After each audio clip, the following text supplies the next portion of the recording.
Have you heard about the famous Pavel Durov hair transplantation? तो अगर हम आजकल सोशल मीडिया पे देखेंगे तो काफ़ी हाइप है पवेल डुरोव के हेयर ट्रांसप्लांटेशन से रिलेटेड एंड लोग कंफ्यूज्ड है कि whether he has gone for hair transplantation और क्या उन्होंने विग के लिए ऑप्ट किया है, क्या उन्होंने कोई और दूसरा प्रोसीजर कराया है, because we can see a great transformation in his looks.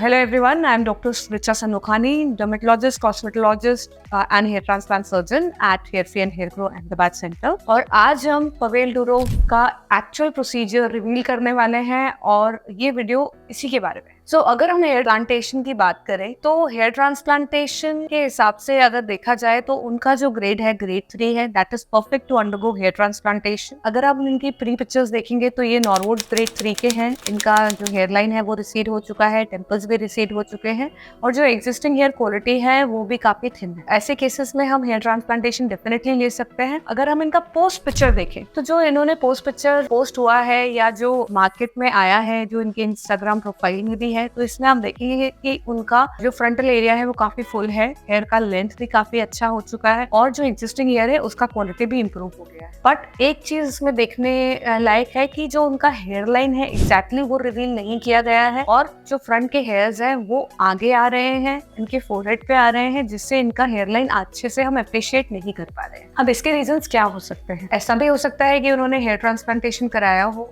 और उसको हाइड करने के लिए फ्रंट में विग यूज किए हो, क्योंकि यूजुअली जो फ्रंट के हेयर लाइन रहती है उसमें अगर विग यूज किया है तो वो काफी अप्रिशिएट हो जाती है और हम देख के ही पता लगा लेते हैं कि पेशेंट ने विग यूज किया है. अगर उसको हमें छुपाना हो तो ऐसे ही हम हेयर आगे की तरफ कर देते हैं ताकि अप्रिशिएट ना हो पाए, पता नहीं लग पाए कि क्या प्रोसीजर के लिए गए हैं. तो इसमें जो पॉसिबिलिटीज है वो किन किन चीजों की है? फर्स्ट जो पॉसिबिलिटी है वो है कि उन्होंने फ्रंट एरिया में हेयर ट्रांसप्लांटेशन कराया है. दूसरा पॉसिबिलिटी है कि उन्होंने कोई ऐसा हेयर विग यूज किया है. तीसरा पॉसिबिलिटी है कि सिंथेटिक हेयर फाइबर्स डलवाए. सो अगर हम उनका प्री पिक्चर्स देखें तो he is an ideal candidate to undergo hair transplantation. Hair transplantation अगर हमने किया है तो डेफिनेटली जो लुक है वो एकदम से ट्रांसफॉर्म नहीं हो सकता. हेयर ट्रांसप्लांटेशन के लिए टाइम लगता है. एटलीस्ट ये लुक या ये हेयर लेंथ मिले उसके लिए 8 months to 12 months लगते हैं. हेयर ट्रांसप्लांटेशन में अगर आप हेयर लाइन्स देखेंगे तो कोई भी पर्सन अपना हेयर लाइन छुपाएगा नहीं. वो हेयर लाइन आपका नेचुरल बन सकता है but there is no reason to hide the hair line. अगर इन्होंने विग के लिए ऑप्ट किया है तो विग के लिए डेफिनेटली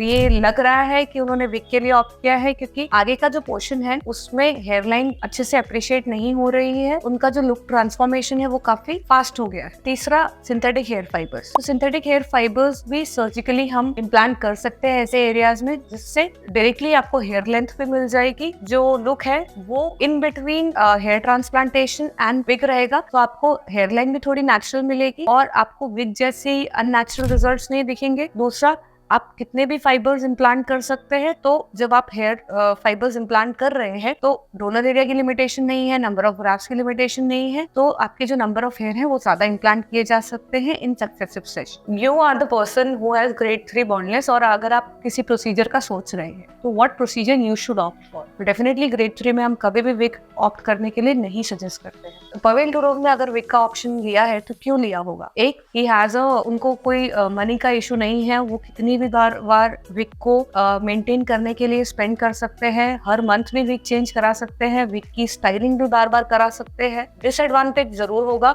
जो आफ्टर फ्यू इयर्स उन्हें पता लगेगा कि उनके एग्जिस्टिंग हेयर और डैमेज हो गए. अगर सिंथेटिक फाइबर्स के लिए हम ऑप्ट करते हैं तो सिंथेटिक हेयर फाइबर्स के काफी डिसएडवांटेजेस होते हैं. फायदा ये है कि आपको जल्दी ही नेचुरल जैसे रिजल्ट मिल जाते हैं. आप ट्रांसप्लांट से डिफरेंशिएट नहीं कर सकते. दूसरा, नंबर ऑफ हेयर बहुत ज्यादा आप इम्प्लांट कर सकते हैं. अगर प्रिकॉशंस नहीं लिए गए हों तो infections, constant pain, constant irritation, foreign body reactions के चांसेस काफी ज्यादा है. इसीलिए अगर किसी पेशेंट में अगर हम हेयर ट्रांसप्लांटेशन कर सकते हैं तो we will prefer going for hair transplantation as the first procedure rather than opting for a wig or for synthetic hair fibers. तीसरा ऑप्शन हेयर ट्रांसप्लांटेशन का है. Hair transplantation is one of the safest techniques. Hair transplantation हम local anaesthesia में करते हैं. Lower grades में आपके पास donor area भी अच्छा रहता है.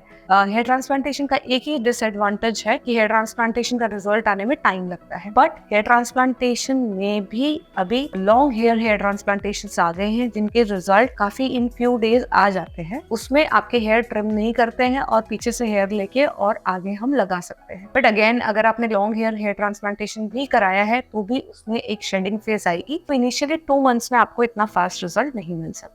तो इसीलिए again it is again a query in our minds which procedure he has gone for. एकदम रिवील नहीं हो सकता है क्योंकि एक we have not examine the patient. उनकी पिक्चर्स आ रही हैं, उसमें हेयरलाइन अप्रिशिएट नहीं हो रही है. अभी ये कहना ठीक नहीं होगा कि उन्होंने एग्जैक्टली किस प्रोसीजर के लिए ऑप्ट करा है. But if you are a person जिनको इस स्टेज में कुछ प्रोसीजर के लिए ऑप्ट करना है तो hair transplantation according to a hair transplantation surgeon will be the best option to go for, क्योंकि इस स्टेज में हम विक्स या सिंथेटिक फाइबर्स आपको नहीं एडवाइस करें.